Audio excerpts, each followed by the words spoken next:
Friends, आज मैं explain करूंगी 2013 में रिलीज हुई मूवी जिसका नाम है ऑटम ब्लड।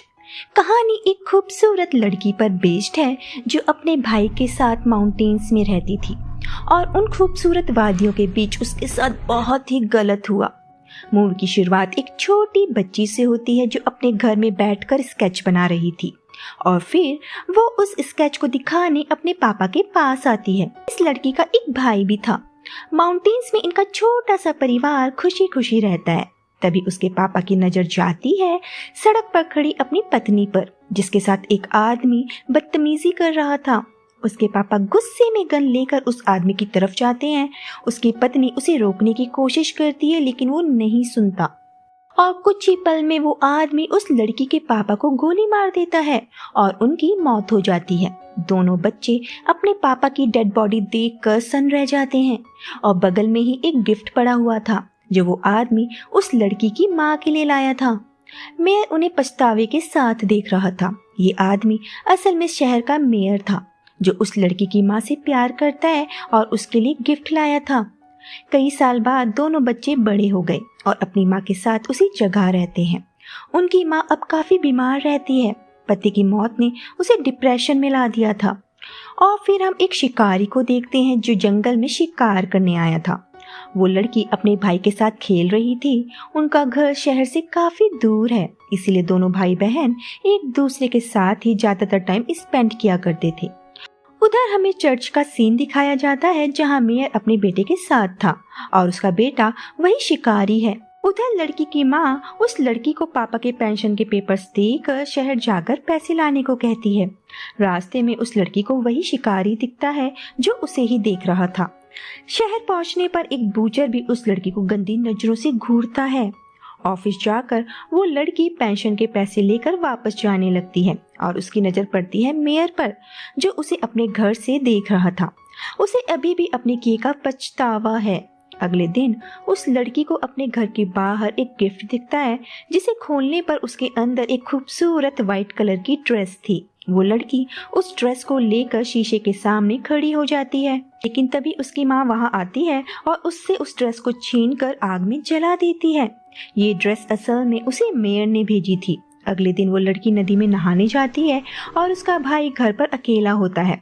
फिर वो देखता है कि उसकी माँ अभी तक बेड से नहीं उठी है और हमें पता चलता है कि उसकी माँ मर गई है। उधर नहाने के बाद जब वो लड़की बिना कपड़ों के धूप सेक रही थी, वही शिकारी उसके पास आता है और उसे इस तरह देख वो खुद पर काबू नहीं रख पाता और उसके साथ गलत काम करता है।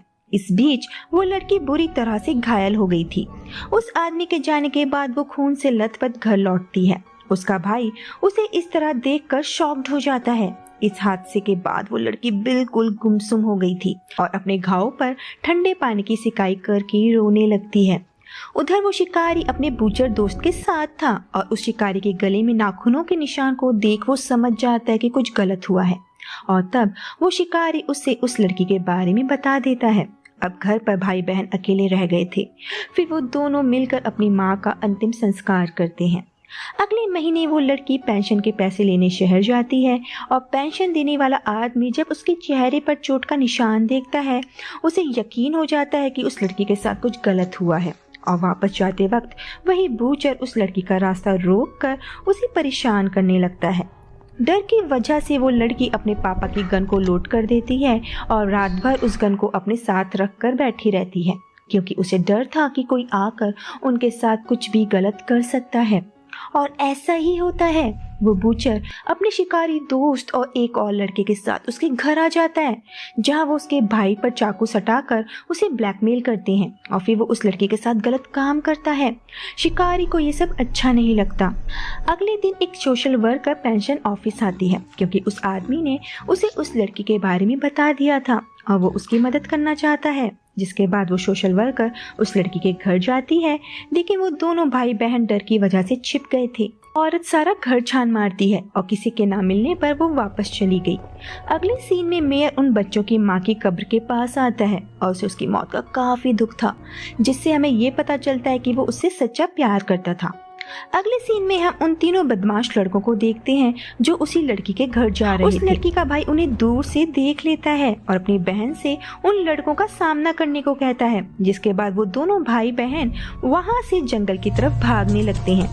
उन लड़कों ने उन दोनों को भागते हुए देख लिया था, जिसके बाद वो उनका पीछा करता है। काफी दूर तक भागने के बाद वो लड़की अपने भाई को दूसरी तरफ भागने को कहती है और खुद दूसरे रास्ते भागने लगती है।